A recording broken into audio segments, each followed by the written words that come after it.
I've read some books, so let's talk about them.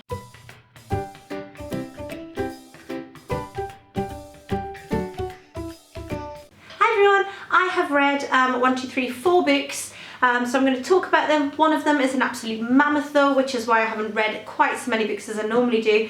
And the one that is the mammoth one will be the one that I'll talk about first.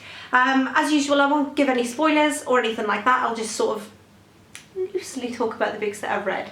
So the first one, the mammoth one, is this one, which wasn't in the frame there, but it is now. This is The Terror by Dan Simmons. Now this has taken me a lot to get through. It is a huge book. Let me have a look. I'm trying to find out how many pages it was. For some reason I'm failing at opening the pages. Yeah, let's have a look. The end. Okay. 936 pages. Now I wish I could say it was 936 pages of enjoyment, but I found this to be so boring.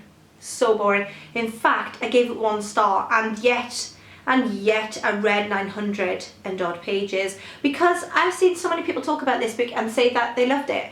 And I remember it being on recommendations about a year or so ago, maybe even more. And I bought it on recommendations from people on BookTube who I normally quite like a lot of the books that they've liked.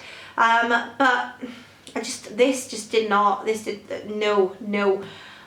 There's a lot of just sort of the people in this aren't likeable at all. There's a lot of brutality, and I know that it's quite sort of true to the time because this is set back in the expedition days. So this is set in 1845 about an expedition to the Arctic, and whilst their ship becomes stuck in ice and they are trapped in the ice for a couple of years, and supplies are running low, and there is something on the ice that is some sort of monster, some sort of mythical creature that no one knows what it is, but it's causing danger.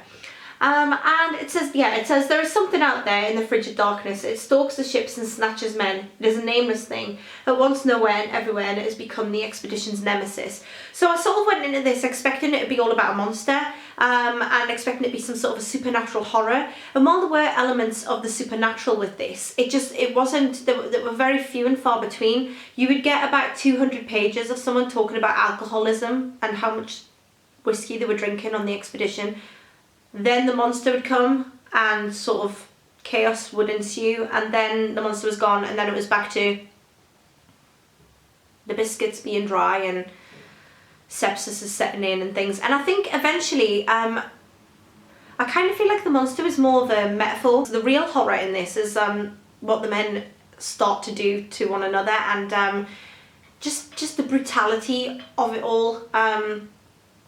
And I didn't like it. It wasn't what I went in for, and I thought it bored me so much. It was almost like being at one of those Christmas get-togethers, you know, the ones where you have to go and it's all family members and you're all there, and there's this one boring uncle that no one likes to talk to. Uncle Wilbur, we'll call him Uncle Wilbur. He's always got these tales, but he strings them out, and it's a really boring tale, such as Uncle Wilbur went to the shop, and on his way to the shop he saw a rose, and then he came home again and it wasn't the season for roses. But Uncle Wilbur will drag that tale on for 4 hours, and you'll be listening to every last detail of the moment that he put his foot into his sock and how the sock felt, and he stepped outside and the grey air just hit him in the face like a fish out of water that collided with his skin and left its scaly residue upon his epidermis. That is what this book is. And you just sort of stood there nodding at Uncle Wilbur, waiting for someone to save you, and that's how I felt about The Terror. What a waste of 900 pages. I don't know why I didn't just DNF it. Moving on from Uncle Wilbur, we've got The Man at the Window by Robert Jeffries. Now, this I enjoyed. This was sent to me for review, and it is about a boarding school in Australia, and it's set in the 60s. It's a historical crime fiction, and we've got a stereotypical drunk cop who has had some sort of trauma in his past that has led to him to be taken to the bottle, and his career's slightly in tatters. But when he is called to an accidental shooting at a very prestigious boarding school, he finds reason to come out of this alcoholic stupor that he's been in, and he really wants to look into things from a much deeper point of view. And it becomes apparent that someone or something is trying to keep him from the truth. and just how deep will he delve. I will say that there were times when this man, the tenacity of him, I just couldn't understand why he just wouldn't let it be, and why he wouldn't leave it alone. But it made for a very interesting look at this case, and I really liked it. Play on sort of class division, because we've got the people who are in the prestigious boarding school who are sort of very upper class, and then we've got our policeman who is obviously suffering from some sort of inferiority complex when he goes into this school, and just the feel of the two classes colliding, it's quite explosive, and I love that.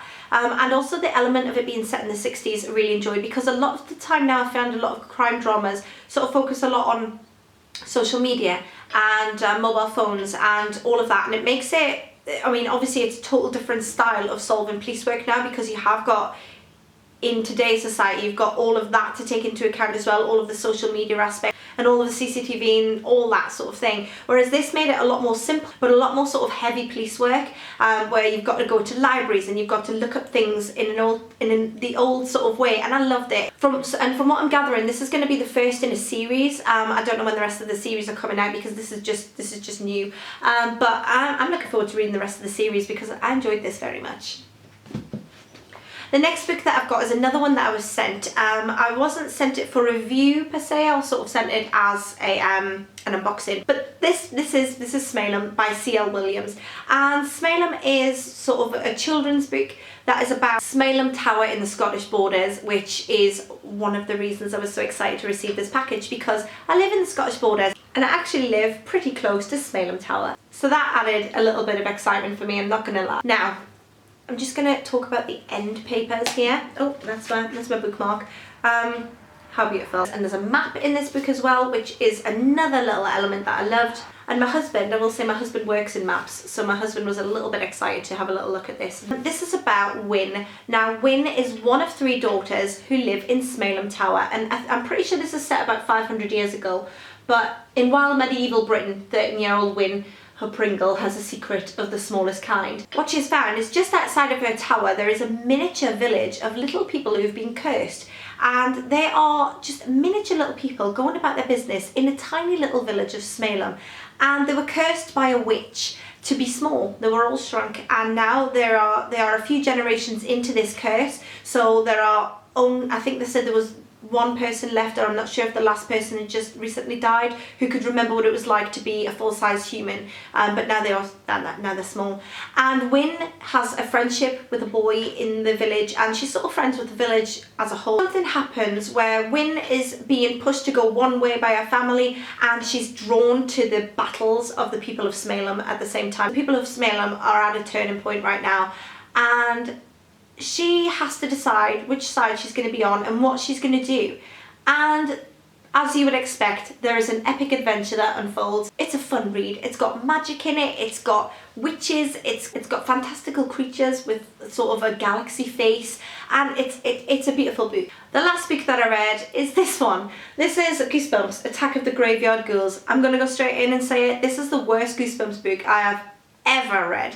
Now, Goosebumps I've never thought are particularly well written. I do enjoy Goosebumps for the nostalgic aspect. I used to read them as a kid, I now read them with my daughter. I really enjoy doing it, it's fun, but this one, even she was rolling her eyes, and like I say, she's 6. The only thing scary in this was how bad the writing was. It was appalling. It's about a boy who, him and his friend, they go to the graveyard and he accidentally kicks over a gravestone and unleashes the ghoul inside, and the ghoul takes over their body and starts to, for some unknown reason, wreak unholy havoc all over the place. This was just absolutely ridiculous, and there's no full end conclusion. I mean, by the time you reach the end of it, it's ridiculous, absolutely ridiculous. 1 star. And I really would not recommend this, and I would love to know if you've read this actually, and if you have and you enjoyed it, I'd love to know why. So as usual, let me know if you've read any of them, let me know if you're going to, and I will speak to you all soon. Bye for now.